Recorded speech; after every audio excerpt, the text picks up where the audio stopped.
yanda za ki building career ɗinki.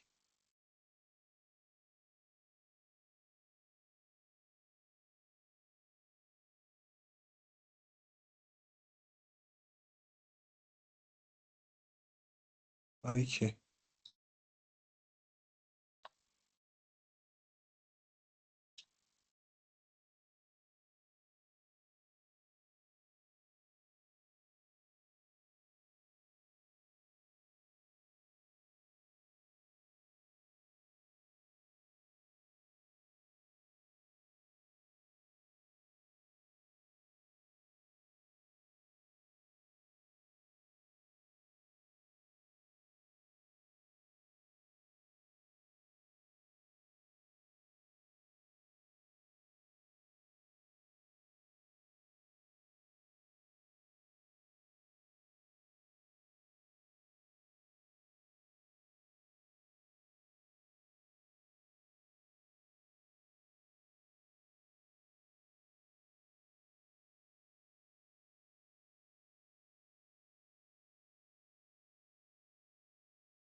Assalamu alaikum.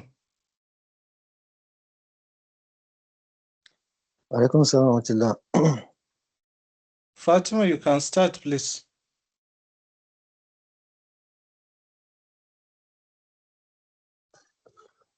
Sorry.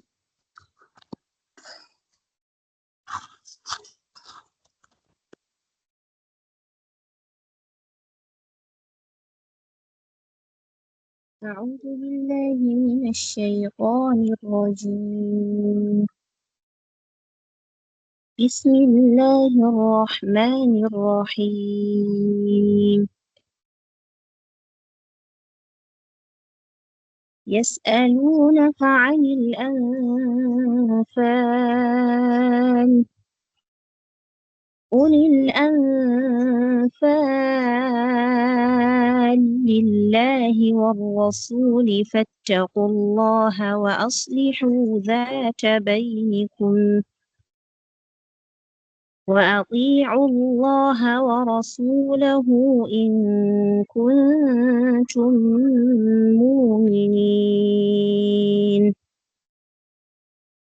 إنما المؤمنون الذين إذا ذكر الله وجلت قلوبهم وإذا تليت عليهم آياته زادتهم إيمانا وعلى ربهم يتوكلون. أولئك هم المؤمنون حقا لهم درجات عند ربهم ومغفرة. Sorry, continue. Is someone that interrupted you? إنما المؤمنون الذين إذا ذكر الله وجلت قلوبهم وإذا تليت عليهم آياته زادتهم إيمانا وعلى ربهم يتوكلون. الذين يقيمون الصلاة ومما رزقناهم ينفقون. أولئك هم المؤمنون حقا لهم درجات عند ربهم ومغفرة ورزق كريم كما أخرجك ربك من بيتك بالحق وإن فريقا من المؤمنين لكارهون يجادلونك في الحق بعدما تبين كأنما يساقون إلى الموت وهم ينظرون وإذ يعدكم الله إحدى الطائفتين أنها لكم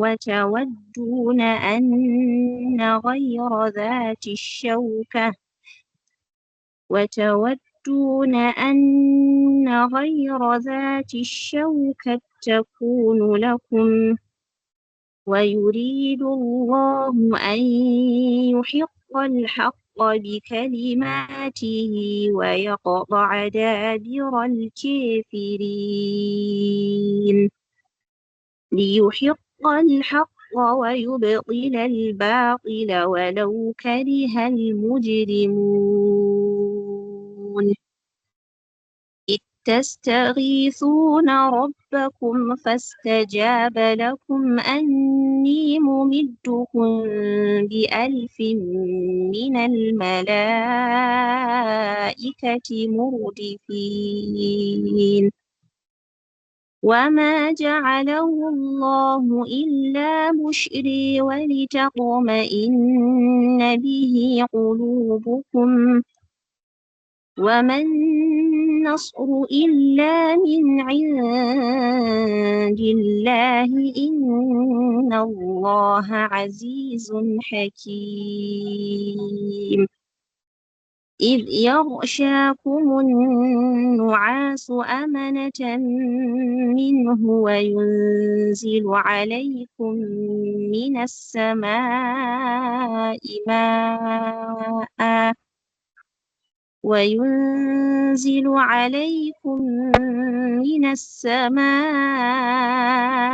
ماء ليطهركم به ويذهب عنكم رجز الشيطان وليربط على قلوبكم ويثبت به الأقدام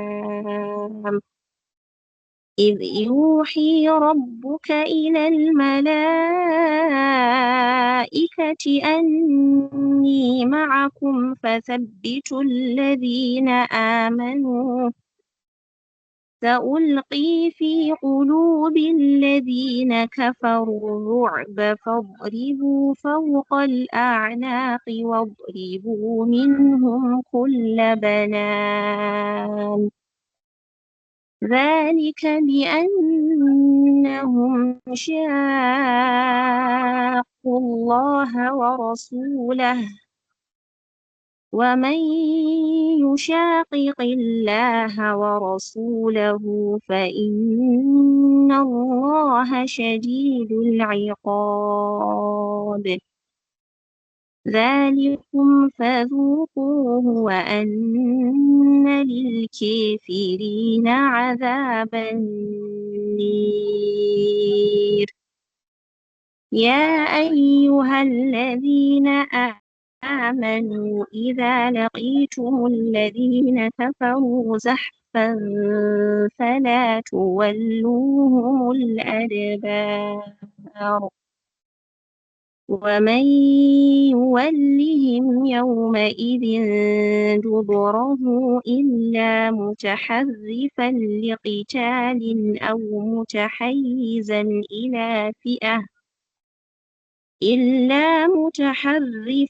لقتال أو متحيزا إلى فئة فقد باء بغضب من الله وماواه جهنم وبئس المصير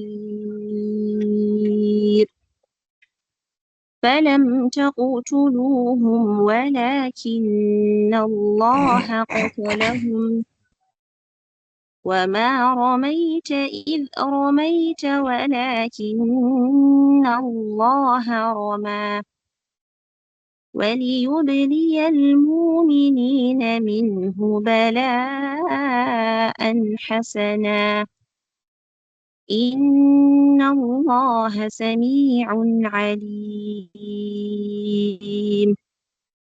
ذلكم وأن الله موهن كيد الكافرين إن تستفتحوا فقد جاءكم الفتح وإن تنتهوا فهو خير لكم وإن تعودوا نعد ولن تغني عنكم فئتكم شيئا ولو كثرت وإن الله مع المؤمنين يا أيها الذين آمنوا أطيعوا الله ورسوله ولا تولوا عنه وأنتم تسمعون ولا تكونوا كالذين قالوا سمعنا وهم لا يسمعون إن شر الدواب عند الله الصم البكم الذين لا يعقلون ولو علم الله فيهم خيرا لأسمعهم ولو أسمعهم لتولوا وهم معرضون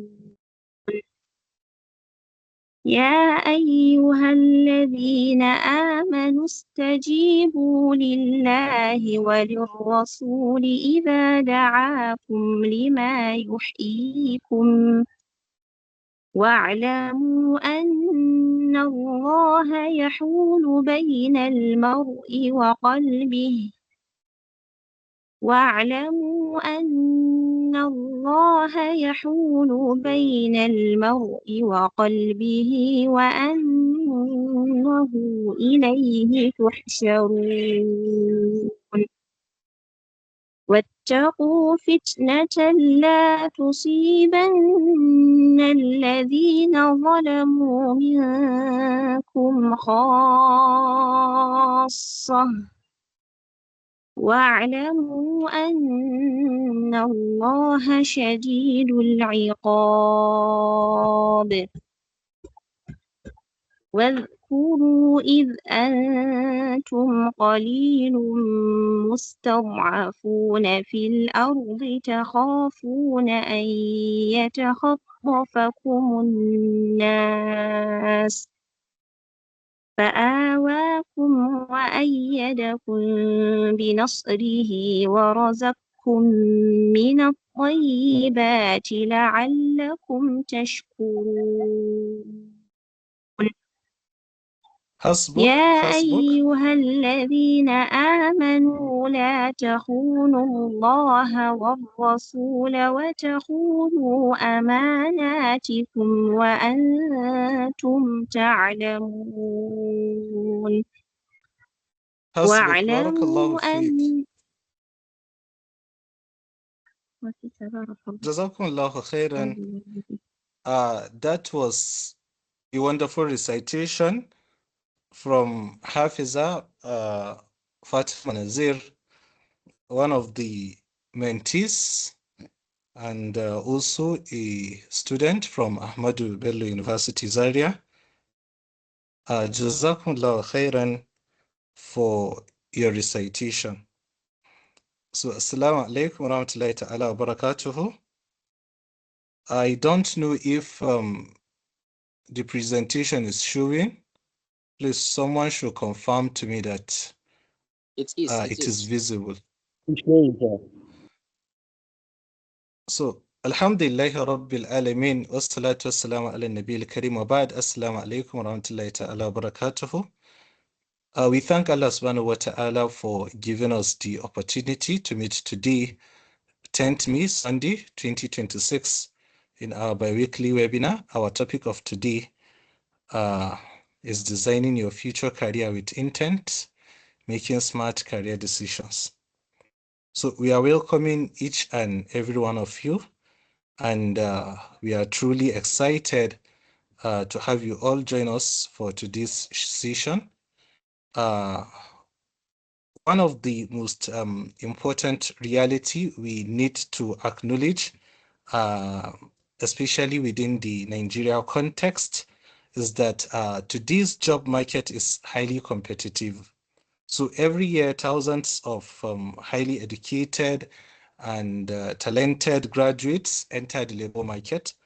So we need to find a way to solve this kind of problems, especially we in the northern part of the country. Increasingly, we used to have employers, industries, institutions, but we used to find it very difficult to find a better place or the exact place where we should be building our career. So this is why this mentorship series has focused heavily on, mindset. You can see we continue speaking about mindset, motivations, and so we need to continue speaking on the mindset development even before the technical skill development. So sometimes topics like discipline, consistency, decision making, personal growth, and others appears as existing as learning software tools. All these things are part of what we are discussing. But however, the truth is that these technical skills become far more valuable when they are built on the right mindset. So this mindset is what we are trying to discuss. So that's why we invited some of the experts we are having. As you may believe me, some of you are aware of our first speaker, which is our mentor for me personally, and some of our mentors here, our engineer, which we are going to present him soon. He is part of those who he was the speaker when during the induction, that is your induction, that took place February, and today we are happy that he is back with us. It wasn't easy getting people like them to come and speak to us, so that's why we need to pay attention. And he is going to discuss about career direction and decision making, defining your path. So as you can see from the background, as we are going to begin our first session, we are going to present our speaker, which is our mentor also, Engineer Salisu Ibrahim Mukhtar, who is a fellow of Nigerian Society of Engineers and a distinguished leader in Nigeria energy industry. Originally, he is from Kano, and he began his educational journey at BUK Staff Primary and Secondary School before attending Science Secondary School, Dawakin Kudu. Today, he serves as the General Manager, Planning and Commercial at the NNPC Upstream Investment Management Service in Lagos. Engineer Mukhtar's academic and professional journey reflects a strong commitment to continuous growth and lifelong learning. He earned his Bachelor of Engineering degree in Electrical Engineering from Ahmadu Bello University, Zaria, and he later pursued a postgraduate studies at the University of Leicester, the University of Port Harcourt, and University of Oxford. He is also currently pursuing a PhD in energy economics, policy and management at the University of Port Harcourt. Beyond his formal academic qualifications, he has completed executive leadership and management programs at globally renowned institutions, including Harvard University, the Wharton Business School in Philadelphia, and INSEAD in France. Experiences that have further strengthened his expertise in leadership, strategy, and decision-making within complex industries. Professionally, Engineer Mukhtar brings over 21 years of experience across NNPC Limited and its subsidiaries, where he has held several technical, commercial, and strategic leadership positions. His roles have included Managing Director of Pennington Producing Limited, Asset Manager for PSC Asset, Technical Advisor to the Minister of State for Petroleum Resources, Business Advisor to the NNPC Group Managing Director, and earlier in his career, roles in instrumentation and control engineering. His career journey from Kano to some of the highest levels of leadership within the energy sector makes him exceptionally suited to speak onto this topic, which is career direction and decision-making, defining your path. His experiences demonstrate the importance of intentional growth, strategic decision-making, adaptability, and continuous learning in building a meaningful and impactful career. So please, as you are joining us in welcoming our engineer, please, all should know that engineer is personally my mentor from whom I've been benefiting since from my 500 level when I was in ABU. That was the first time we met, and I am proudly today to be his mentee, and all the growth I've been having in my career path is through engineer. And alhamdulillah, it is not only me that he has mentored over 100 of us, and alhamdulillah, we are happy to present him today. And what I wanted to share with you before engineer take the mic is that he is part of those who motivated us to come up with this mentorship. Because of the kind of mentorship we received from him, that's why we feel like, yeah, it is important that we too, we should try to come up with something in order to help those coming up. So with this, I am happy to, and also all listeners, please join me in warmly welcoming our engineer Salisu Ibrahim Mukhtar. Welcome, sir. I believe our boss maybe is going to present his slide. Assalamu alaikum wa rahmatullahi ta'ala wa barakatuhu. Wa alaikum assalam wa rahmatullahi wa barakatuhu. A very good evening to everyone. Just to confirm, please, if you can see my slide.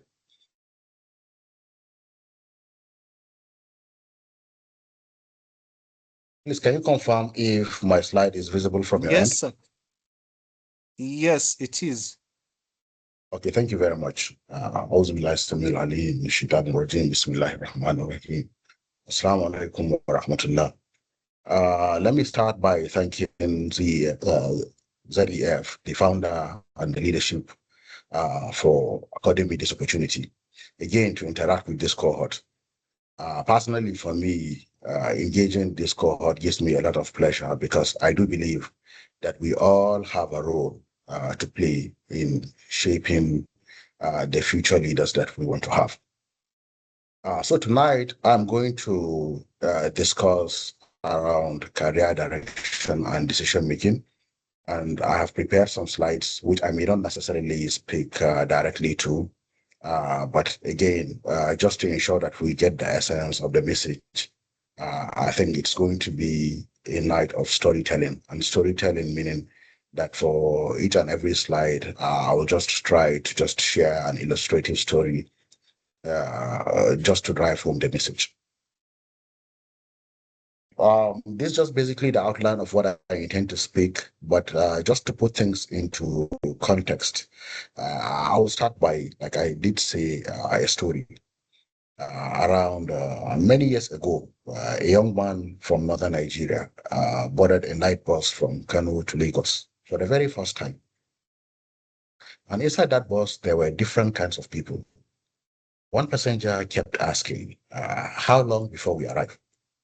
And another kept changing seats every few minutes, distracted by every conversation and every stop along the way. Another one slept throughout the journey, completely unaware of where the bus was heading. But there was an elderly traveler sitting quietly near the window. And occasionally, he checked the route and spoke calmly to the driver during stops. And in fact, paid close attention to the road signs. Now, somewhere down close to Ibadan, heavy rain began to fall. As some of the vehicles took shortcuts through unstable roads to move faster, and some even got stuck in the mud. Now, the bus which the young man is in slowed down, and some passengers became frustrated. Why are we slowing down while others are speeding ahead? And the old man just smiled and said, not every movement is progress. Some people are only moving fast, but in the wrong direction. And hours later, many of the vehicles that rushed ahead were stranded because there was a robbery incident down the line. But the bus in which the young man was in finally arrived Lagos safely. So when the young man was about to leave the park, the elderly traveler stopped him and said something he never forgot. In life and career, direction is more important than speed. And many people work hard for years, but never truly decide where they are going. And that statement changed how that young man approached his life forever. So today, not just in northern Nigeria, but across the country, we have many young professionals that are busy, that are talented, that are ambitious, but yet still drifting. Some are chasing titles instead of competence. Some are following trends instead of purpose. Some are prioritizing comfort over growth. And some are even allowing the society to define success for them. So this session tonight is about avoiding that drift. It is about understanding the realities that stall careers. It is about evaluating the different pathways that are available. Importantly, it is also going to talk about learning frameworks for better decisions and intentionally designing what I call the PDP, not the political party, but your personal development plan that aligns ambition with execution. Because I believe successive and successful careers are really accidental. Successful careers are engineered deliberately. And just like every meaningful journey, clarity must come before speed.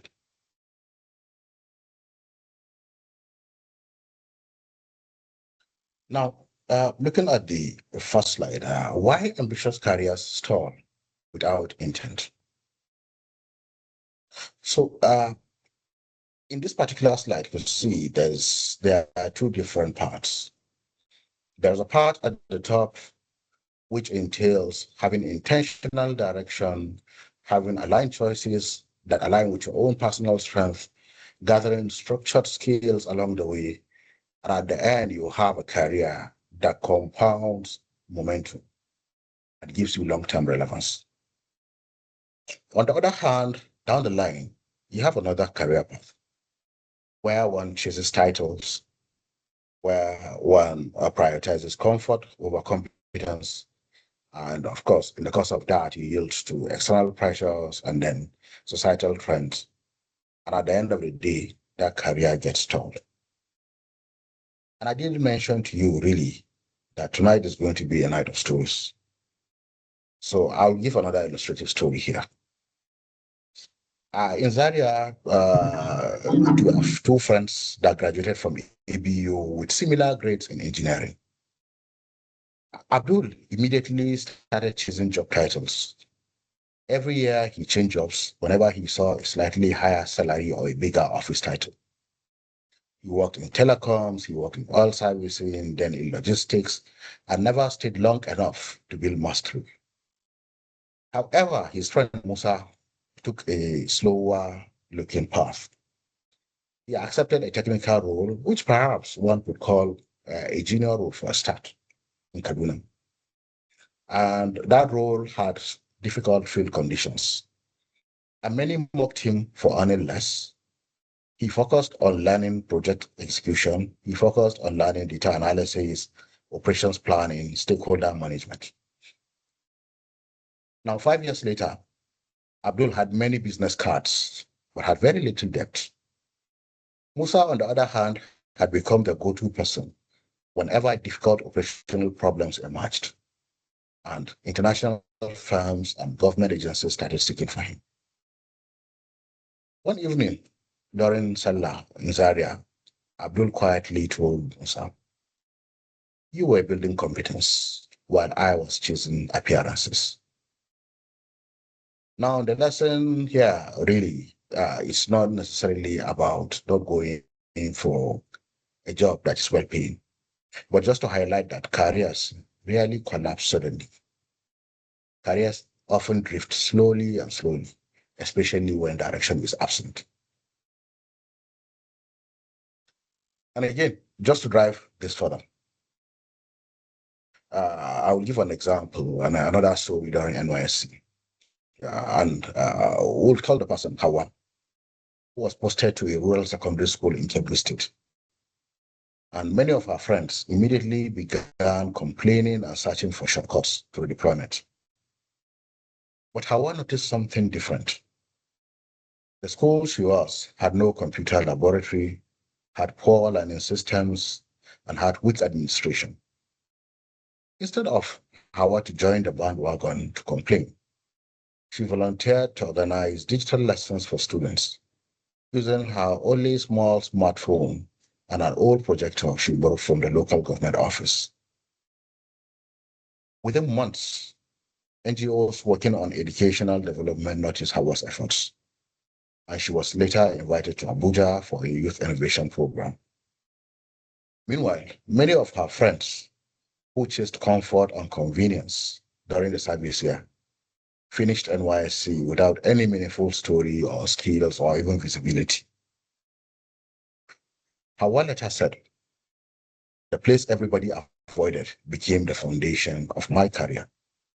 So the reality again is careers often stall, not because opportunities are absent, but because people prioritize comfort over capability. Again, like I did mention, successful careers are deliberately engineered and then they're really randomly discovered. It's really a product of intentionality. And I tell you, the long cost of unintentional choices remains stagnation. So place on place in the course of your career, focus on accumulating skills rather than chasing titles. Do not prioritize early comfort over competence. Competence is critical.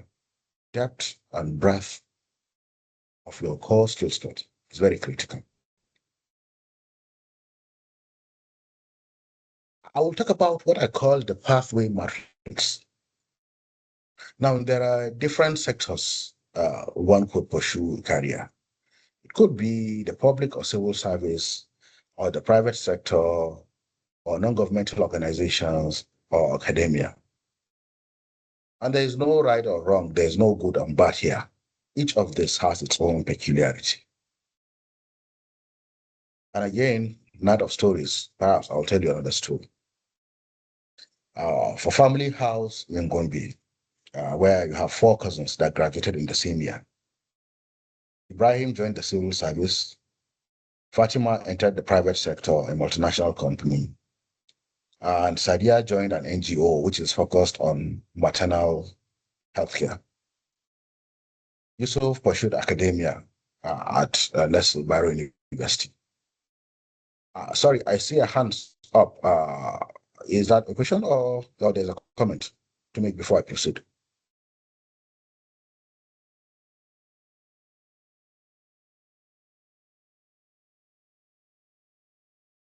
Am I heard, please? Yes, sir. I think it's a mistake that they raised their hands. I think all hands are down now. Thank you. Okay, I'm happy to take questions maybe immediately after the presentation or depending on the agenda you have, Manasaj. Okay, okay. Okay, so as I was talking about the different pathways, you have public sector, you can pursue a career in private sector or a non-governmental organization or academia.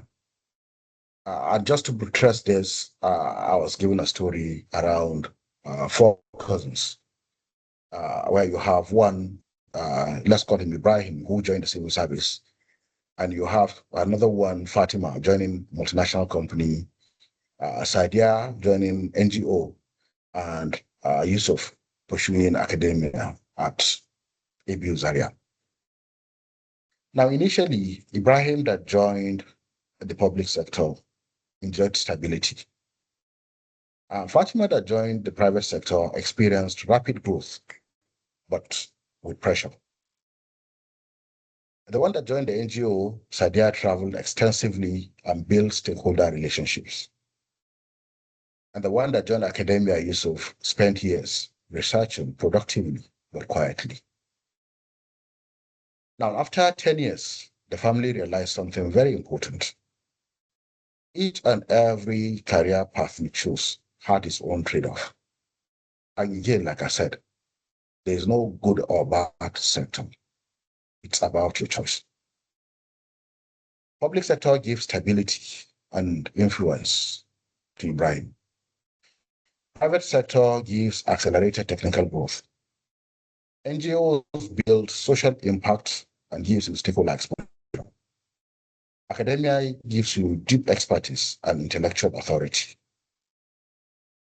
So the wise uncle in the family finally told the younger ones, stop asking which career is the easiest. Ask which path aligns with who you want to become. So it's important you use a career pathway template to align this trade-off with your 5-year goals.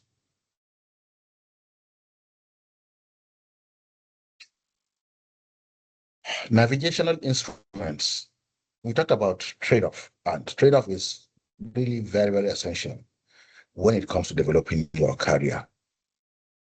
Sometimes you might be faced with an option, with the opportunity of having multiple options at the same time. So it's important you think through carefully and do a wise trade-off. And again, maybe another story here. We have a young graduate from Sokoto who received 2 offers. The first offer, a flashy title, an official car, an attractive salary in a small company, but with little learning opportunity. Now, the second offer he had offered a lower pay, but gives really exposure to major projects, gave opportunity for mentorship and structured training. Typically, as it is in our society, his relatives pressured him heavily. Take the bigger salary now, opportunities are really scarce.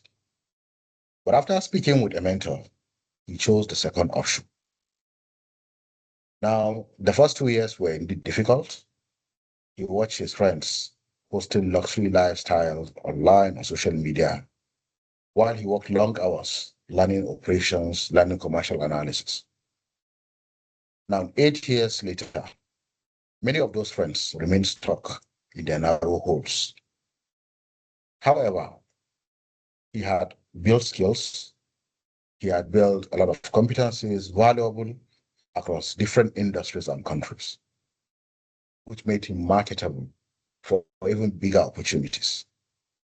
And he later told younger graduates in Sokoto that the best early career decisions are often painful in the short term, but really, these decisions are very powerful in the long term. So it's important whenever you are faced with multiple choices, ask yourself, what skill will I gain here? What future role will this prepare me for? And what option does this keep open?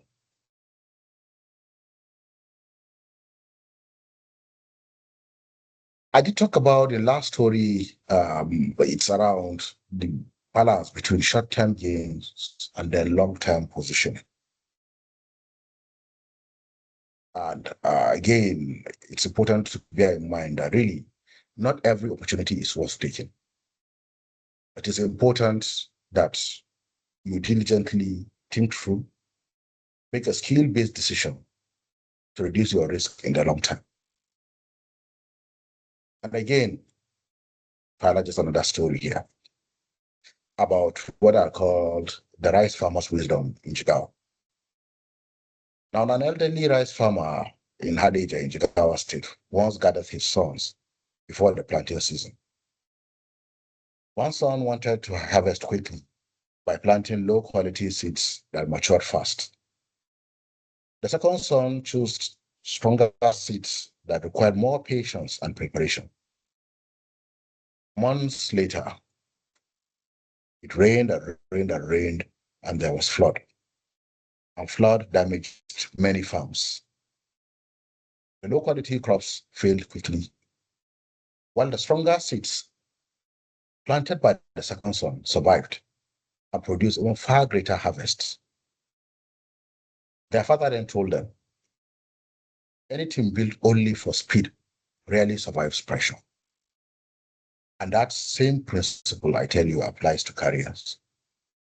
People that are obsessed with early titles and quick money often sacrifice the deeper skills that are required for long-term relevance.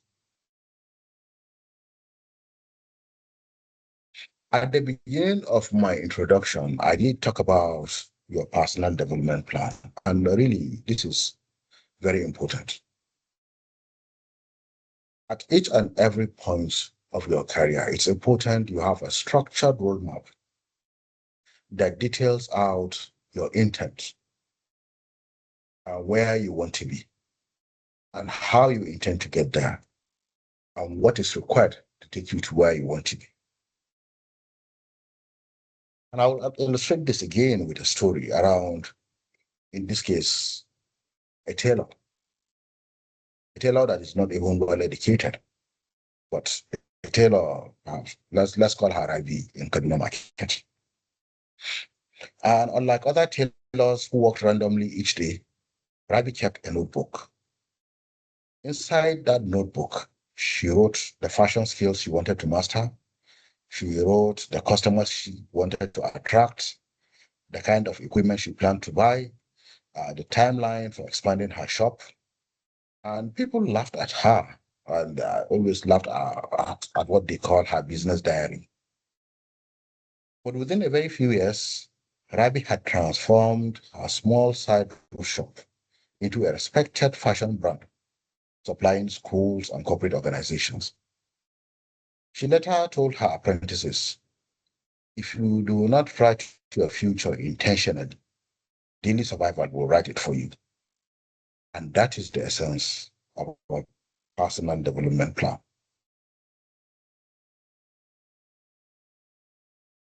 And this is what I call the engine of growth, which is what a typical personal development plan should be made up of.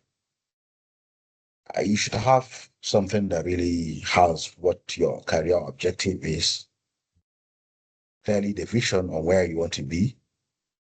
I did talk about earlier the different sectors, whether private, whether public, whether NGO, whether academia. Yes, opportunities are scarce, but it's important you be intentional on what you want.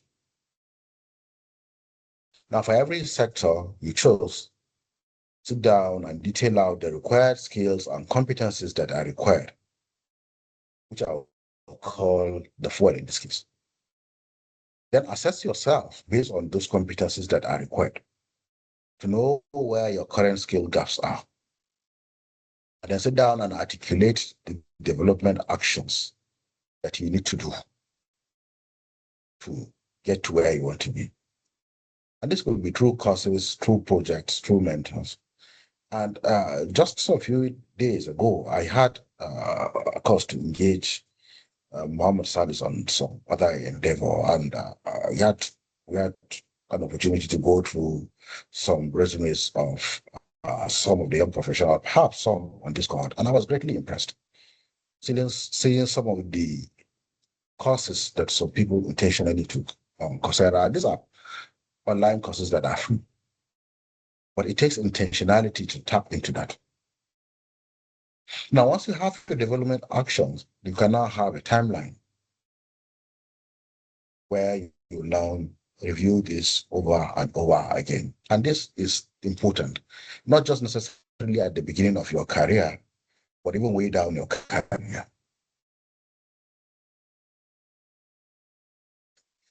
Just to talk more around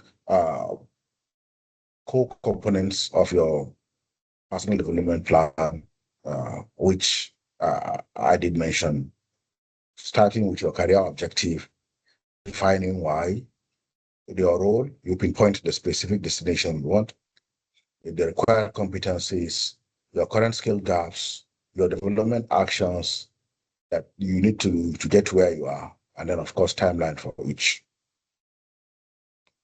Now, just to give this proper context around somebody that is in a technical line and plans to develop his own PDP.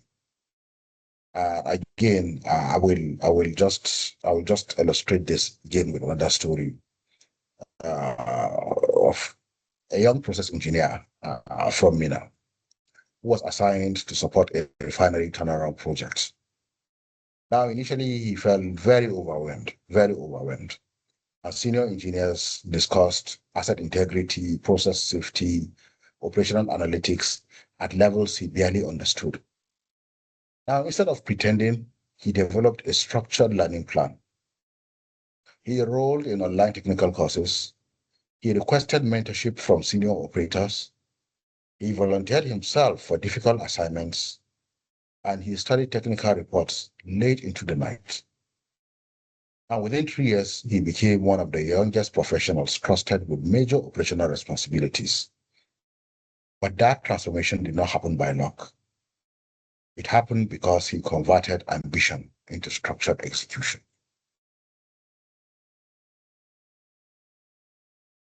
Now, this is also another part to be pursuing a career in energy, to be a commercial specialist in an energy space. And where perhaps the destination could be to be an expert in contract negotiation. And this details out from the beginning what you need to do, the learnings, the exposure that is required, the guidance through a mentor, a quarterly review cycle with the mentor to assess the gaps, and then ultimately to get to the goal. What I can just tell you is anything that is not written and tracked, it may not necessarily happen. Now, having said that, the skills that brought us to where we are today, quite frankly, will not take us to where we want to be tomorrow. And different organizations, different institutions have come up with what they call the skills of the future. Harvard Business Schools came up with about 12 skill sets, World Economic Forum, about 9 skill sets, McKinsey & Company, about 4, OECD, about 5, a lot of different organizations coming up with different skill sets that are called the skills of the future. But at the center of all of this, if you aggregate them, gives you what I call the 8 core skill sets for the future, which every one of you is important to sit and plan around us. First, it's important to have thinking skills. Thinking is a skill. One may say is thinking a skill. Really, thinking is a skill. Around analytical thinking, around critical thinking, around systems thinking thinking end to end of a process. It's important to have things around learning agility, adaptability, your curiosity. In the course of your career, you're not going to thrive in isolation. Definitely, you will work with people. So human skills is very important. Empathy, your communication, and not just written communication, but verbal communication, and even collaboration. Collaboration, teamwork, team spirit, how you work in a team. Leadership, one may say that, oh, I'm not yet a leader, I'm just starting, but it's important to know that at every stage you are a leader in your own space. So it's important to have knowledge and grasp around things around influence, how you influence outcomes, decision making, ethics, creativity and innovation, uh, digital skills, AI has come to stay. Using AI, to be honest, is not just for technologies, but on every career we are pursuing. It should not just necessarily be used as a tool. It's a tool for every single endeavor you want to pursue. So really, the future belongs to people who combine these skills with the hard skills or the degree that you've already acquired. And really, this just necessarily mean, or you have to rely on just your degree or your own area alone. And for proper context, coming back to our four sectors, public sector, where you have government, regulators, state-owned enterprises, private sector, where you have your corporate industry, startup, the NGOs, where you have foundations that help to make social impact, and of course, the academia, which you are all familiar with. And just to give some illustrative stories around that, each and every sector, whichever one you choose, you can make an impact. Let's take the public sector for an example. In a local government office in Zamfara, citizens had stopped trusting public programs. Anything that comes from government, people don't trust it. And a young officer noticed that people felt ignored and disconnected. And instead of hiding behind bureaucracy, she started holding community listening sessions. She explained policies in Hausa. She engaged traditional leaders. She simplified complaint systems. She prioritized transparency. And gradually, public trust improved. And her success was not based really on her technical knowledge alone, but it depended heavily on ethical judgment, on communications, on systems thinking, and on leadership. For proper context, let's take the private sector again. We have three Nigerians that started an agricultural technology company, a very small company, helping farmers to predict crop disease.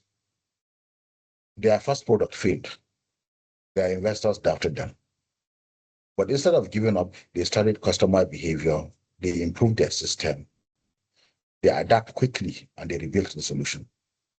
Now, and eventually, farmers from the community began to use the platform.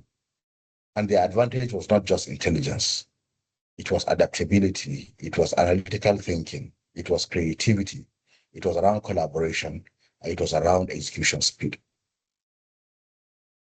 Let's take the third one, NGO, where you have a young humanitarian worker in Maiduguri managing projects, managing programs and projects supporting the internally displaced people.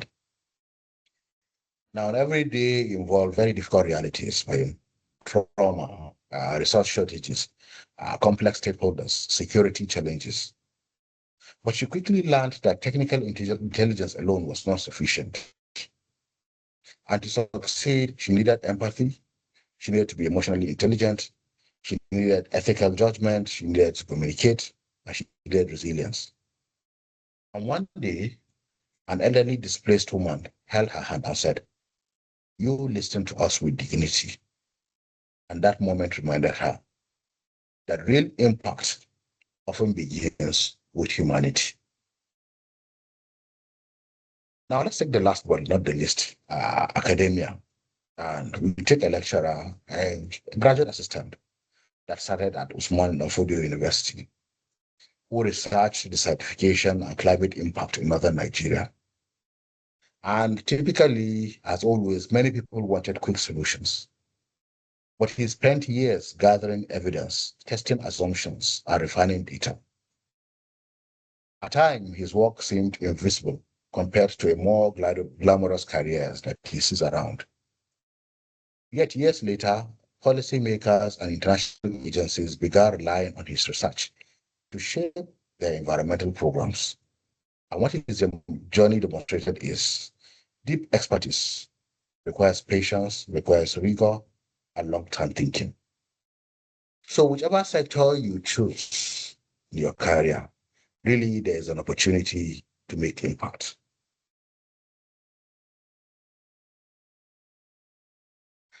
Engineer trajectory. I'm an engineer, so that's why I would maybe really want to emphasize this phrase. It's important you deliberately design your trajectory. And that's for you to have a successful career. Really, it entails intentional design. It entails skill-driven pathways. It entails having your own development plan, and of course, consistent review. And perhaps again, just relating to the earlier story I gave when we started this, I would add another story here, where a father once traveled with his son from Kano to Abuja. And at one point, the son became impatient. Uh, why are we slowing down? Why are we slowing down? And the father replied, not every fast moving car is going to the right destination. So direction is more important than speed. And that is the essence of career development. Please avoid drift. Build skills intentionally. Seek mentorship. And review your direction constantly. Because careers, like everyday journey, reward those who move with purpose. So in closing, I'll just like to say that in many northern Nigerian communities, people often admire visible success without seeing the years of discipline, years of sacrifice, mentorship, and intentional growth behind it.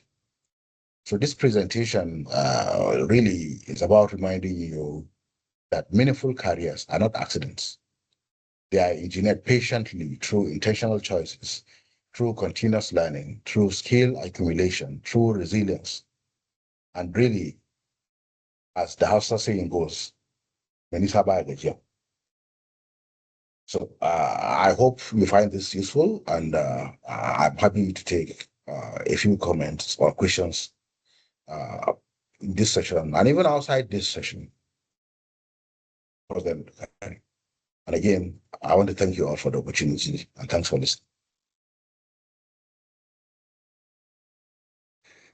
MashaAllah, sir.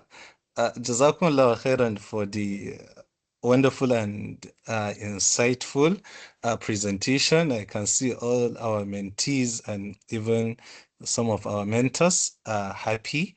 And quickly, we are going to take some questions so that our engineer can respond to the questions before he leave, inshallah. So I have Inusa Rabiu Isa, Salim Dauda, Abdullah Sana Atiku. I have 3 of them now. So let's start with the first person. I have the fourth one, Isa Rabiu. Please be quick in your question, your name. Okay. And okay. Yeah. Okay, thank you very much. My name is Indus Sarabi Isa. I'm a graduate of petroleum engineering from Bari Embassy, Kano. Thank you, Engineer Salisu, for the great and insightful career guidance. Quickly, I would like to ask on career start in the oil and gas industry as someone who graduated in the relevant fields. Like, I wanted to ask on should a graduate choose between furthering education, like especially for people that has that have good grades. After you graduate, people will be advising you to start applying for MSc or even direct PhD program. Well, for someone interested in developing career in the oil and gas industry. So, which one is better? Choosing to go and further your education or staying in the country, start doing some, graduate internship? And secondly, I would like to ask between graduates, which one is better on early career preparation? For instance, spending more of your time acquiring certifications, as you mentioned, or focus on aptitude tests and interview preparation, as I've seen many people are advising industry, especially for entry level, try to practice and know a lot on Dragnet, recruitment, our process and interview. So I wanted to have a clear vision on that. Thank you very much.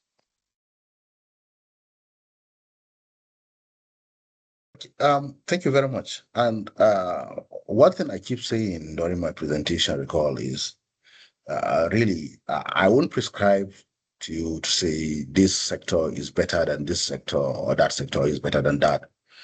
I think what is important for you is, what do you really want? What really aligns with your choices? But the straight answer to your first question around, if you have an opportunity today to pursue a job, or you have an opportunity to pursue further education, I think you need to take a step back to see, look, do you want to build a career in academia? If you want to build a career in academia and then you have a very good opportunity to pursue your PhD, please, that's a very good opportunity for you on that route. But if your choice is to become an engineer, maybe a practicing engineer in the oil and gas sector, really, for me, I really don't think you need a PhD before you join that. In fact, you can actually develop yourself and get more degrees, pursue more degrees while doing your oil and gas job. And personally, from my experience, I think I will share with you. When I graduated, really, I was very intentional. I was very deliberate.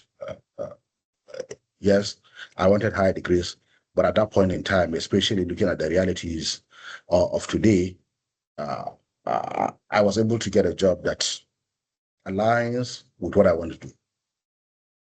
So I didn't even do my master's till maybe 3 years after I started the job. And 20 years down the line, it is now that I'm doing my PhD. And that has not really impacted my growth. Because really, if you are taking a career that relates to a practical or engineering practice in, be it energy sector or wherever, you may not necessarily need a higher degree up to PhD to get to the zenith of your career. So again, it boils down to your choices. If your choices is academia, clearly a PhD opportunity it is. If you want to practice, then really is just to take the job, the oil and gas job, and then down the line, the course of the job, you can always have the higher degrees. Now, on the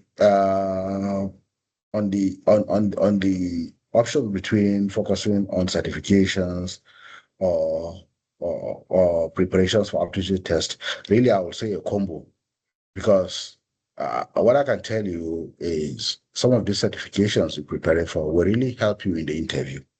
Yes, certifications may not necessarily help you for the aptitude test, but when you come to interview, you need a differentiator. You need to have something that gives you an edge over the next person. And that's where some of the certifications will really help. And I think it's not really an either or, but it's something that each and every one of you should strive to combine. I think that's what I'll say on this.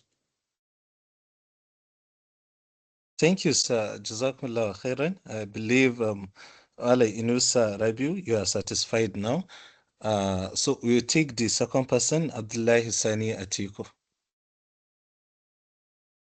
Assalamu alaikum wa rahmatullah. Can you hear me? Yes, we are with you. Yes, I can hear you. All right.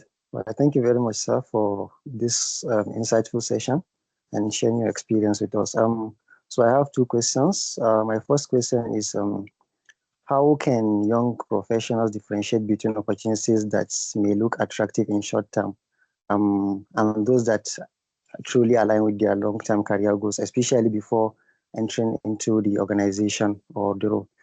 And my second question is, what will you say to maybe young people, especially undergraduates, that still believe in that popular saying, school in a scam, and that maybe building skills alone are sufficient and you don't need good grades, especially since in the reality you see that successful individuals today are not necessarily maybe first-class graduates.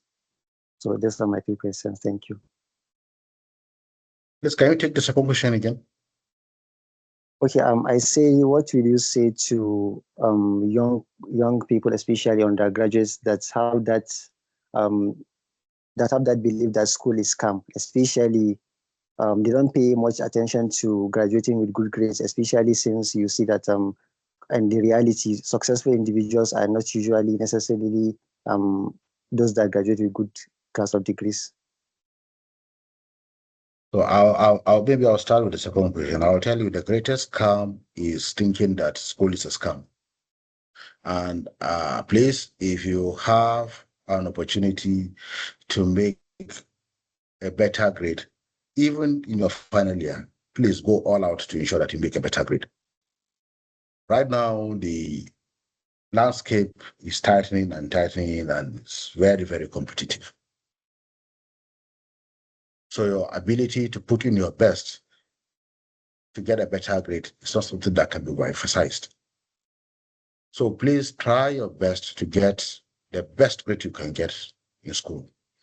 And what that does is it not only gives you the grade that you aspire to have, but it also sharpens your resilience and your tenacity. It also helps your focus. So please, anybody that says that, please flee from that person. And please, in school, outside school, strive to achieve the best you can. Now, on the first one is a very good question. If you have an opportunity, how will you be able to know whether really the company offers long-term prospects and all of that? I think the first thing to do is right from application, we should try to shy away from applying blindly. Do a little bit of research on the company, and thankfully, there's internet. Read about the company, read about what the company does. In fact, read about that's why, again, if you look at the skills of the future, financial literacy is there. Try to even see what the company's balance sheet is. How has the company performance been the last few years? What has been the performance of its shares? Is it a company that is growing? Is it a company that is shrinking? And also ask around. I think knowing the prospects of the company from its performance should be able to help you considerably in knowing whether this is where really a company that you want to build your career upon, especially private sector. Public sector, like I did mention, public sector gives you stability.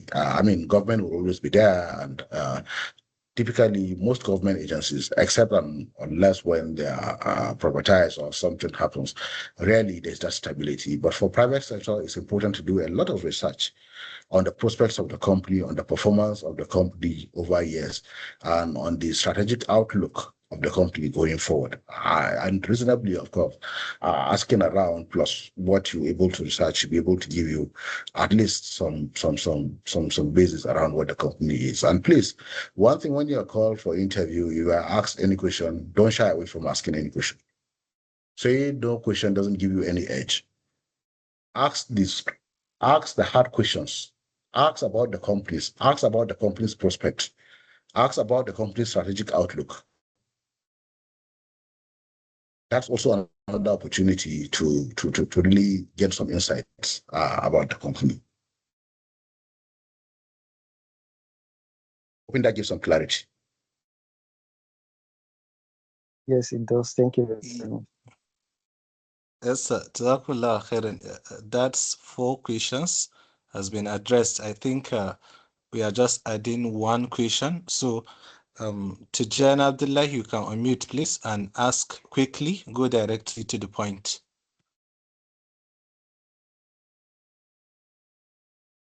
Assalamu alaikum. Good evening, sir. Thank you for this webinar. It was really, really insightful. So, for my case, I have a question, and it's currently counterintuitive from, the information I've gotten from this webinar, which it basically, talks about competency. And I've heard something from experts in the past that says, for example, you're working in the oil and gas sector, it's not really advisable for you to stay in one place for too long. So if you've gotten 2 years experience in a refinery, and then you get an opportunity to work in an oil field chemical company, you can go, you also spend 2 years there. If you get an opportunity to work in upstream, you can also go and spend 2 years there. That this experience is compound over time, but it also kind of feels like you're just, scratching the surface and not getting deep mastery. That is the first question. And then the second question is, what if you're working in a place that has a very, very high prospect? I mean, the prospect is very high, but the welfare of this organization is very, very poor. You're always exposed to hazard and risk, and there's always fire incident, and there's so many things about the organization welfare is very poor. Do you think it's advisable, despite the prospect, for you to stay back when it's definitely affecting your mental health and then the way you do work and all that? Do you think it's advisable to stay back and then get about 5 years experience, which is the minimum needed for an oil and gas sector for you to have a stronghold, 5 to 10 years? Or you can still find your way and go to a smaller company with lesser prospects where the welfare is also okay, and then continue your career there. So Tijani, first starting with your first question on a company that appears to have prospects, but clearly from what you just mentioned, that has safety issues that impact mental well-being, etc., etc. So to start with, really, I don't see a prospect in any company that plays with safety. If it's an energy industry, it's clear the number 1 rule for energy industry, for any energy company, is safety is first. So really, any company that toys with safety is set up to fail. Yeah.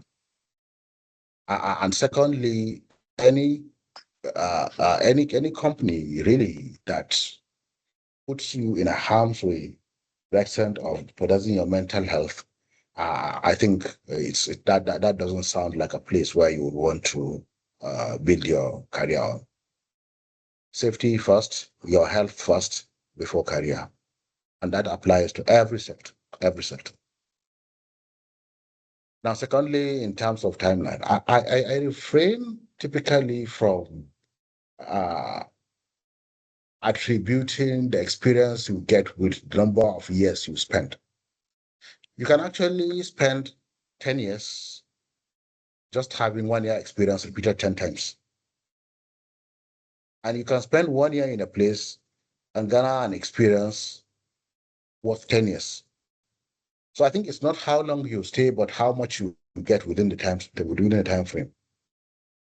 For the particular example you gave on starting in say, for example, the refinery, then moving upstream, I think that relates to my own personal experience. I started in the refinery 5 years before I moved to midstream, then later upstream, then came back to me. So I think what you should strive for is first, if you have 1 year or 2 year, even if it is a 1 year internship, first year internship, you should be able to get as much as you can that will position you to be relevant in the company. And when you are moving, find a way of ensuring that there is a connect between what you are leaving to where you are going. Refrain from having disjointed experiences. So again, I think what is important, and that's why your personal development plan should help you. Because to be honest, like I did mention, it's not necessarily just about just writing things in diary, but I tell you, the moment you draw a paper and ask yourself some of these hard questions around where you want to be, the skills that are required, and how you get there, and you personally assess yourself to see the gap and put timelines to it, you will be able to chart a career that has clear connection and gives you that compounding effect over the years.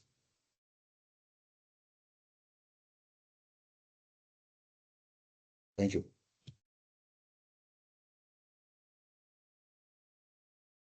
So, Jazakumullah khairan, sir. That was insightful. Even the response given to the questions asked is another session of itself or another webinar. So that is our engineer for you. So I believe we all enjoyed today's session, and we want to, on behalf of all the mentees and the mentors here, with even those that are not with us as at BFS, we want to thank our engineer for accepting our invitation, and we are proud of having people like them from the northern part of the country, because they have that zeal in order to see that northern students or people are growing. That's why we can't pass like 3 to 4 days, but he have to be sharing some other opportunities with me that, okay, please Salis, go and share this with our people, and many people are benefiting from that, and we have to thank you once again. Jazakumullah khairan, and we are pleading that, sir, whenever, please, we invited you, even though you have never rejected our invitation, we are also pleading again that whenever we invited you, please, you should continue to accept our invitation, because we need to be hearing this kind of success stories from you, and some important things. Jazakumullah khairan. Thank you so much, sir, for accepting our invitation. May Allah subhanahu wa ta'ala reward you abundantly. Thank you, sir. Thank you, everyone. Great pleasure. Thank you, and good night. Thank you. So, Alhamdulillah, this is the presentation of Engineer Salis Ibrahim Mukhtar, FNSE, and now we are going directly to the second speaker, and it's not going to take us that long. It's going to be very short and straight to the point. As you can see, I don't know if my screen is showing. We have Dr. Samira Ahmad Bashir, a Bachelor of Physical Therapy, Bayero University. Is it Physical Therapy or Physiotherapy? Yeah, Bayero University, Kano, MSc Public Health, University of South Wales, then Negotiation Mastery, Harvard Business School, then PhD in View, Public Health. I believe this PhD is almost done. Maybe it should be done in 1 or 2 months at most.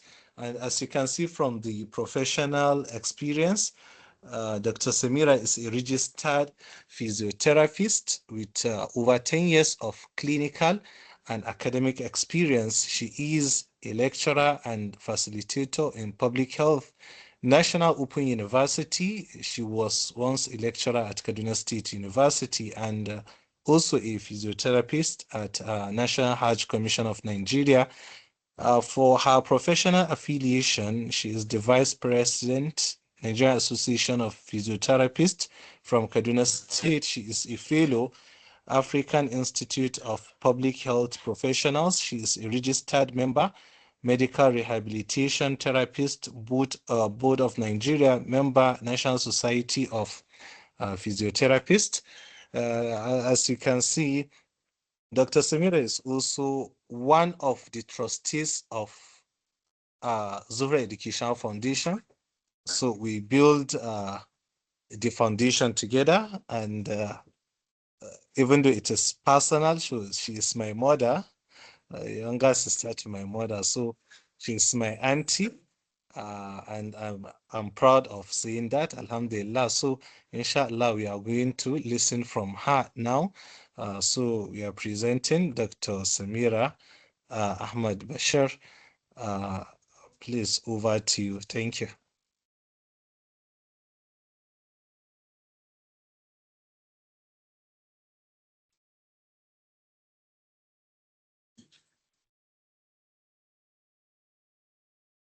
Assalamu alaikum warahmatullahi wabarakatuh.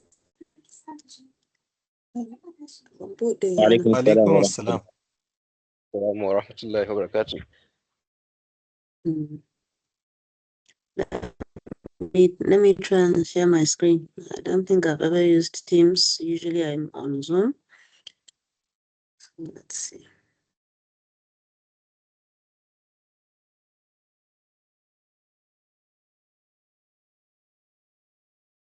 Can you see my screen? Yes, it's coming up. Okay, that's fantastic. Okay, so thank you very much for the presentations, the talks, the questions, the answers, right? So I'm going to be, it's already pretty late, so I'm going to be really fast, okay?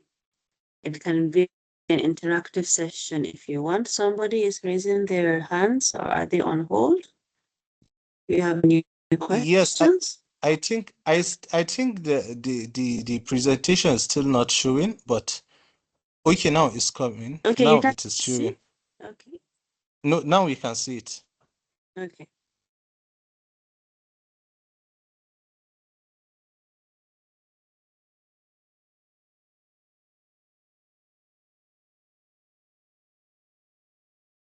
Okay, so sorry about that. I had to respond to someone. Yeah. So we're going to be talking about your career. What's a career? We've been talking about career, right? Since from the beginning of this night, right? So you can see everything on my screen looks so haphazard, right? You have so many things going on. This is you at the beginning of your life. You see everything, you experience so much, you have so much stimuli coming into you, and you have to know how to discern how to separate what exactly you want to do, right? So we're going to be moving from a reality into a proactive. Let me see if I can move this thing up and minimize it. Let's see. Sorry. Okay. Minimize. Good. Fantastic.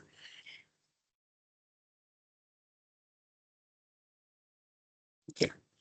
So once you start your career, right, the most important step is to put Allah first. What you need to know is that if there is no dull person, Allah is perfect. He created his creatures, we say human beings, all creatures, all animals, all lower beings in perfect sync. And everybody is given a particular gift. Okay, my gift might not be the same as your gift.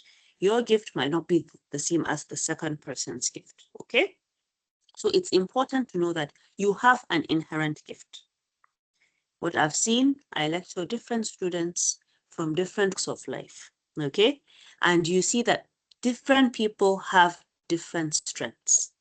Don't expect your strength to be the same as another person's strength. We come together we have different weaknesses, hence we complement each other.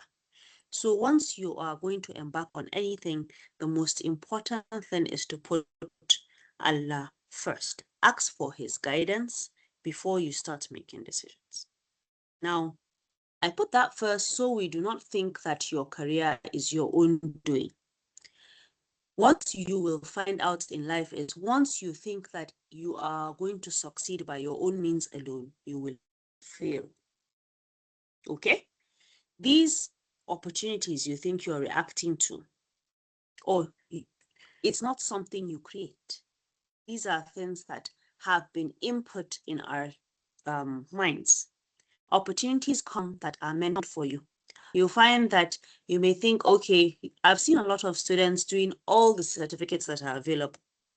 I do this certificate, running after different certificates, right? You find in your life something that a lot of times when you come into academia or other places, you find what you started as, the first degree you started as, is not what you end up doing. A lot of people, for example, might start out in medicine and end up in politics. I mean, what brought them out of the hospital? Some may have never treated a patient, not because they are incapable of doing that, just because that is not the career path that God has chosen for them. Okay? So what I want you to put at the back of your mind is, if you fail, it is an opportunity for you to learn and grow and move in a different direction. Okay? A closed door does not mean you are not good enough. It means that you are being redirected to a better opportunity whereby the skills that God has created you with will be better utilized for the betterment of the community. I hope I'm getting my point across. Okay? Now, the most important thing is that you enjoy what you do. Work as career is work. It is work, as in IT, which means it is going to be boring, tedious, and continuous. Okay? So you have to ensure that what you want to do is something you enjoy, hence it should align with your personal values and your passions. So even if you're tired, because you're passionate about it, you will want to stand up and go and do it. I hope you understand. Can you all hear me? Do you understand? If you don't, please stop me at any point in time and let me know. Okay? Now, also, the first presenter kept on saying speed, direction is more important than speed. We all want to graduate within 4 years, want to finish our masters within 4 years, want to have a career. Who has made it, who has arrived? It's not about who has arrived. The small intentional steps are more sustainable. What you want is sustainable growth, okay? You don't want to jump from the beginning to the end, right? In the middle, you've left a very weak foundation, which will crumble, okay? So for you to have major long-term results, small intentional steps should be put in place. Now let me use, because it seems we have so many engineers, right? So let me stop using medical terms. For example, you're building a home. Now we have 3D homes, right? If that home doesn't have a solid foundation, as soon as you have flooding, it will be washed away. For example, let me use homes you have in the US and homes you have in Nigeria, Africa. In the US, they tend to make wood homes, right? Homes that are made from planks. Hence, when you have weather disasters such as tornadoes, they are quickly washed away. Okay? Whereby if you have brick structures are built to sustain higher velocity winds such as tornadoes and damage. I hope you understand. So hence, if you have a stronger foundation, which is usually built by small steps, you'll be able to have long-term sustainable results. Okay? Now, the quote of the day is, the best way to predict the future is to create it. Now, how can you create your future? You have two people coming from, I love using my students, because a lot of you, some people say, they don't have opportunities. Okay, so let me use two of my students coming from local government areas, coming from low socioeconomic settings, coming from areas that do not have access to sustainable educational facilities. These students go to work, they come to medical school, they go to work after every lecture to ensure that they're able to save enough to pay for their school fees. These students are the best and the second best students in that set. So what did they do? They predicted their future by creating their own opportunities. How did they do that? They did that by putting in the work, not because they had the opportunities, but because they had the passion to succeed. Now, for that to happen, we have to have 5 steps of intentional design framework. That is the roadmap to your own future. Now, what is the roadmap? The most important one is self-assessment. Now, at the beginning of this lecture, I told you that everybody is born with a gift. Find out, what is that gift? What am I good at? What do you see? Okay, someone might be good at communication. Okay, that is your gift. Now, how is it possible to translate that gift into sustainable financial growth for me and for your community? Okay, so that is exploration. What can I use my gift to do? Then targeting, where do you feel that gift will most likely fill a gap? Now, if you were in my area, I'll say this is where we do analysis, okay? You analyze where that research gap is, okay? And how much you now start weighing how much of your analysis actually fills the therapeutic gap. That is for those of you in medicine, okay? Now, once you've done your analysis, because research begins with you. You research who you are, what are your strengths, then you outline your objectives. This is what I want to do. These are my goals. This is where I want to be, based on the strengths that I know I have. Okay, now how do I get there? That is targeting. Targeting now brings out a policy. That policy is the action planning. How will you get there? Okay. Oh, no, I want to be a businessman. Okay, how will I get there? The first thing, okay, it's important to have a business degree, as well as go to the market and get an internship with a person that is well versed in business. Someone that has a shop that is doing really well, and today working to the shop, to build your business acumen. Now, the degree in the university is supposed to develop your critical thinking skills. That is your problem-solving skills. I hope you are all with me. Okay? Anissa, answer. Now, then the stage for those of us in community medicine and public health is re-evaluation. You consistently monitor and evaluate these things I did. Where am I today? Am I able to do it? Am I meeting those needs? Are my skills or my skill set able to meet those needs?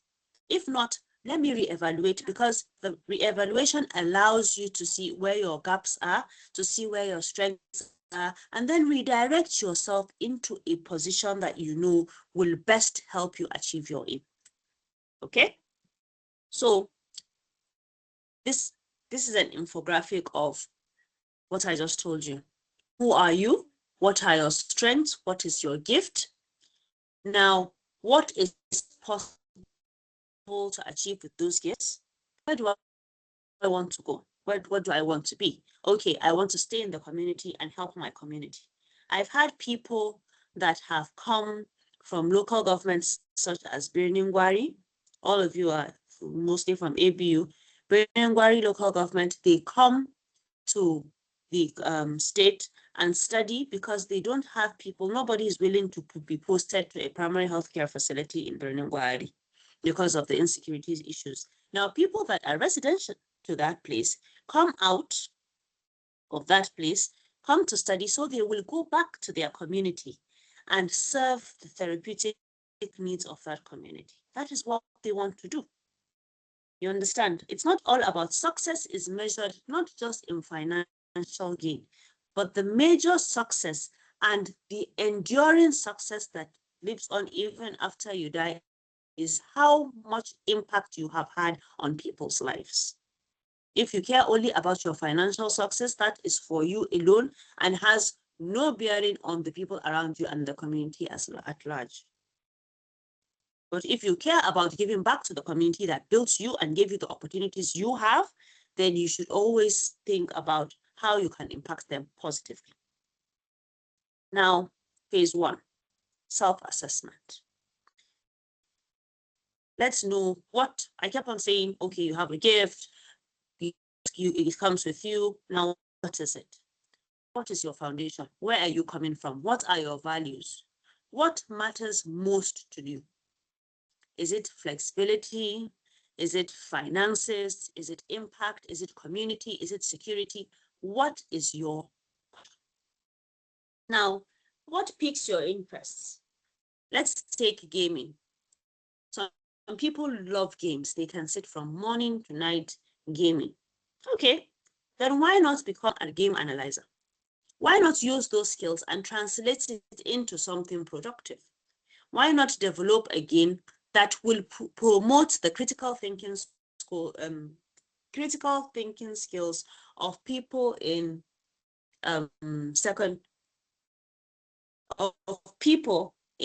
primary or secondary school? For example, China and Japan, what they do is that they don't just send their children to conventional schools. They send them to play therapy and notice how their children develop, what kind of critical or technical skills they have.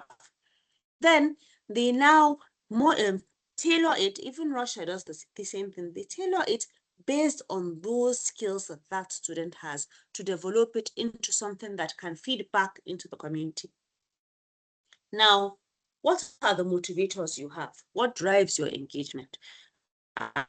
Is it just money? Oh, no.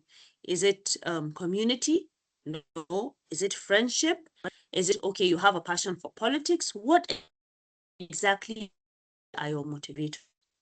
So these 4 things, the values, your interests, your skills, your motivators, can always be used to direct where and what you should do. Okay? Now, phase 2, exploration and possibility. Now, research yourself. Okay, I love games. I'm sure some of you would not have known that, okay, you can translate gaming into something valuable. There are a lot of gaming companies that would pay you to test the games and see what are the academic or critical thinking archetypes of those games. There are a lot of games that I use for my patients to promote cognitive function, especially in people that start having dementia. Okay, for those people that have issues of demyelination, there are particular games you can use. Those that have coordination issues, there are games you use to promote coordination. Okay, so I'm sure a lot of you did not know about that. Now, explore and see what is out there for you based on your own niche. Now, in a class previously, I was asking my students what they wanted to do with their degrees. A particular student stood up and said they wanted to be an aeronautical doctor. And I was like, what is a space doctor?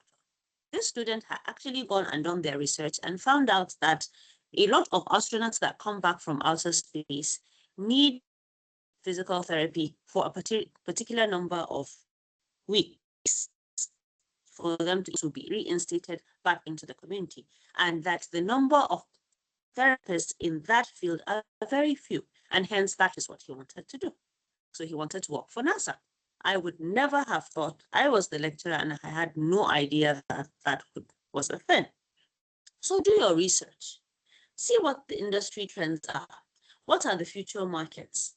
Of course, everybody will say AI, but AI is a developing thing. What comes after AI? Humans will always be there, and AI cannot completely replace the human. The human will always be there to control it. So think out of the box. Don't think within the box. Remove yourself from the square, okay? Become a circle. Don't join the crowd. Now, utilize these informational interviews to learn from others. Now, phase 3, targeting or choosing the path. You've done your self-assessment. Now you've done your research, you've seen what aligns with your own views or what your own passions. Then you now start choosing which are the most probable paths that are for me. Okay, I want to stay in Nigeria and develop my own country. How do we do that? After all, wherever you go, you're a second-class citizen. Your country is your own responsibility. Okay, so what do? You narrow it down from the options 3 to 5 that I gave you earlier. Okay, evaluate why you want to do this. For example, let's say you want to develop a water project whereby people are completely independent from the system, the grid. I've seen sustainable cities whereby the people living in those cities are completely independent of water, light, and food. They have organic vegetables and foods where they eat, and they call them sustainable cities. So these are things that you could start up using our own village systems that we have in Nigeria. Start sustainable cities. So people are completely off the grid and are able to sustain their area without needing any help from the external government. Okay, so these are things as an engineer you could do. As agricultural engineer, you know that people will always need to eat. Now there's GMOs. In medicine, we can see there's an exponential advent of so many disorders, neurological disorders, cancers, and what have you, which directly have associations with all these modified plants. So why not improve the seedlings we have to promote organic foods? Now, these are the kind of examples you can have. It's not all about, okay, directing yourself in one direction. There are multitudes of places that you can go into and then become experts in and then, succeed. Now, phase 4, that's action plan. You have your SMART goals. Make sure that whatever you have decided is, 1, specific. Don't have a million ideas. Make sure that you niche it down. We call it a niche, NICHE. You have 1 point, okay, I want to go into agriculture and I want to go into tomato farming in agriculture and ensure I have sustainable tomato all year round that is not too sour, that is sweet and chunky and readily available, consistent, and it is pest resistant. That is what I want to do. That is my niche. So anybody looking for beautiful tomatoes will come directly to me. That is being specific. You have that point and you can succeed because there is no day in this country that millions of people do not use tomatoes. Okay? Make sure it's measurable. Something that you can easily meet. And that is why you have to niche it down. Ensure that you don't take multiple things you want to do at the same time. You're into let's say you're into poultry, no, you're into animal husbandry, no, you're farming. Make sure that you niche it down into what you want to do, and people should know you for that, and then make sure that you are an expertise in that particular aspect. Then make sure it's actionable. It's something that can be done. Okay, you don't go and start it on a large scale. You start small, make your mistakes, learn from them, and then build. Okay, and make sure that it is relevant to any long-term vision you want to do. I always encourage people to make sure that there are things that impact the immediate community. That is what we believe in. Change begins with me. And then ensuring that you meet your needs, you have to make sure that it is time bound. Okay, from between a year, okay, I'm starting my farming this year. So by next year, I should be able to measure what I have been able to do, the mistakes I've made, and how to correct it. Okay, so within the next 5 years, after you have invested, you should be able to have had at least 50% profit on your returns. Okay, now phase 5 is implementation and agility. Know that whatever you're implementing, put it in your mind that you will fail. Make failure part of your plan. Okay, failure is an opportunity for you to learn, not an opportunity for you to go and hide your face. Okay, so build your network of people. People are very important. Humble yourself. You can only go so far with your skills. It is your attitude towards people that will take you the rest of the way. You have to be proactive in career management.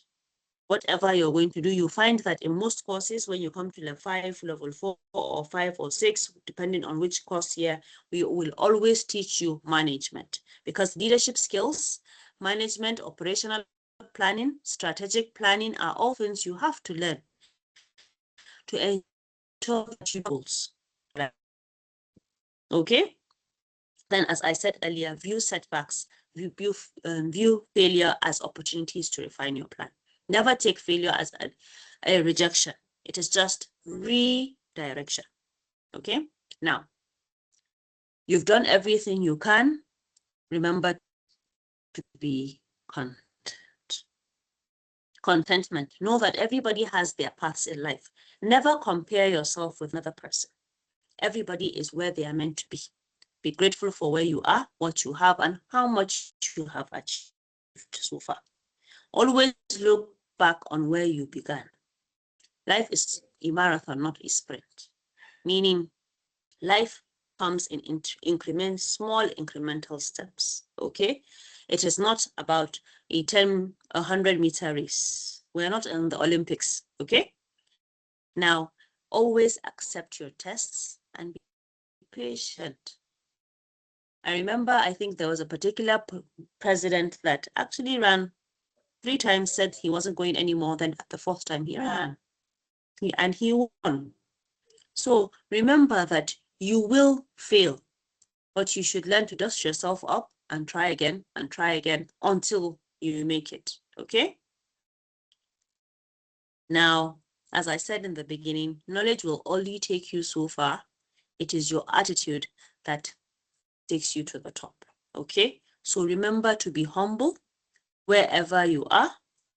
Don't take arrogance is your greatest enemy.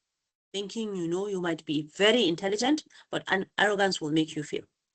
So thank you very much for listening, and I wish you all the best.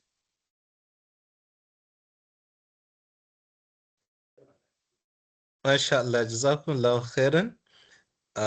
That was an insightful one and wonderful presentation from Dr. Samira Bashir Ahmad.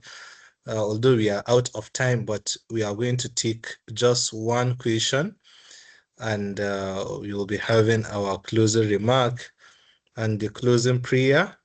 You can see we are on time. It is now 3 minutes past 10.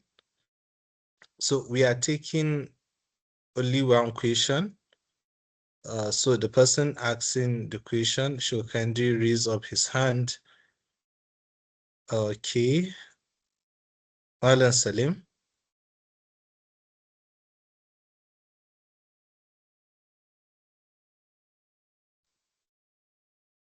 Assalamu alaikum. Alan Salim, you can unmute. Alaikum salam.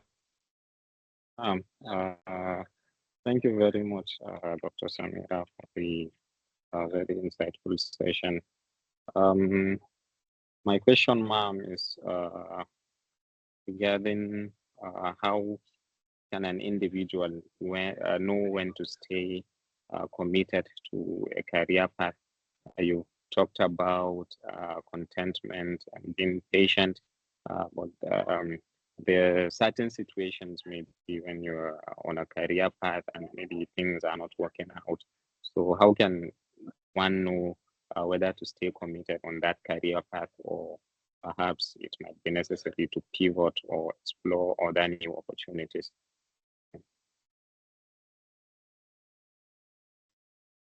So thank you very much for your question.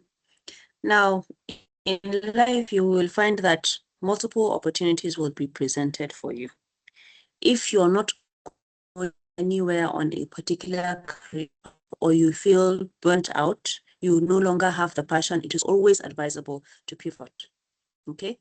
Try something else. Try something new. If you feel you're not feel the need to stand up, or the zeal to stand up and go to work, you can pivot. It's always good. You can go, you experience it, if you come, because the thing is, the skills you have are never going to go away. You will always use it. So once you feel you can, and you have the resources to do so, I advise you to do it. You might just be surprised. Thank you very much. You're welcome. Very helpful. So, mashallah, Jazakumullah khairan, Doctor, for this wonderful and insightful session with us. On behalf of the mentees, the mentors, the management team, and all those that join us for this session, we thank you for accepting our invitation and for staying here along with us. We have exhausted much of your time, so the only thing we can say to you now is Jazakumullahu khairan, and we are hoping that soon you will be joining us soon again after we extend our invitation to you, inshallah. So this is going to serve as the closing remark, as we have taken much of the time. So now, inshallah, we'll be having the closing prayer. Okay, the recorded session, the session is recorded, and inshallah, as usual, we are going to download it. We are going to be sending it to you, the link, because we are uploading it on our YouTube channel. So we will be uploading it there, and you can watch for those who missed. We understand that today we have a hot match, Barcelona versus Real Madrid. That is why most of you are not here. That is why most of you are not here, especially the male mentees. We are going to catch you one after the other. You understand that you guys went to watch football, and it wasn't good for those from Real Madrid. So, yeah. So we are going to take the closing remark. Engineer Ibrahim, I don't know if you are with us. If you are with us, Engineer Ibrahim Abubakar Aminu, you can unmute and give us the closing prayers.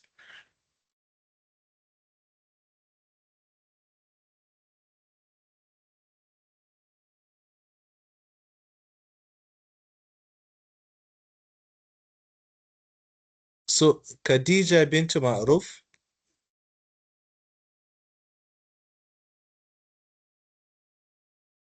You can just unmute, please.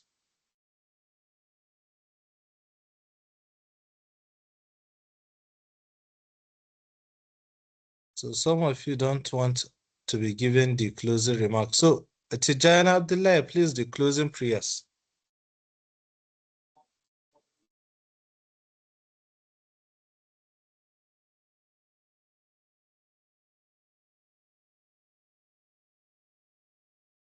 Tijana Abdullah, I just saw you clapping. Why are you running away from the closing prayers?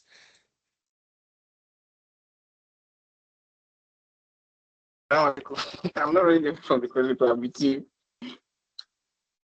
So the closing prayers, please. Okay.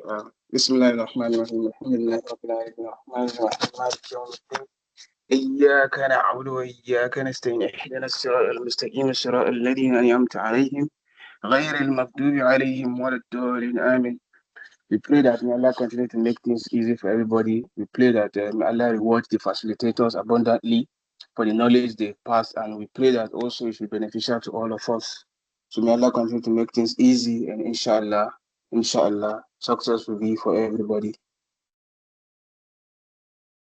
Jazakumullah khairan. Thank you all for joining us for this session. We hope that inshallah we will be having another session in 2 weeks' time coming. Jazakumullah khairan all. See you next time. Assalamu alaikum wa rahmatullahi ta'ala wa barakatuh. Wa alaikum assalam wa rahmatullahi wa barakatuh.